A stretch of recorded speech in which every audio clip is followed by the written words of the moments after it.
Hello mga ka-beauties, tara samahan ninyo ko. Ayan guys, pan 3 days ko na sa Pilipinas. Kailangan kong ayusin ang aking mga accounts. Syempre, update.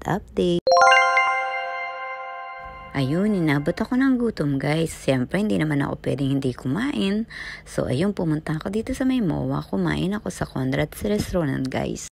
Siyempre guys, after kong kumain, maggagala-gala muna ako. Siyempre, hindi matatapos ang araw nang hindi ako nakagora bells. Alam nyo na. Siyempre guys, hindi mawawala to. Magpapaglass skin facial muna ako. Bye-bye!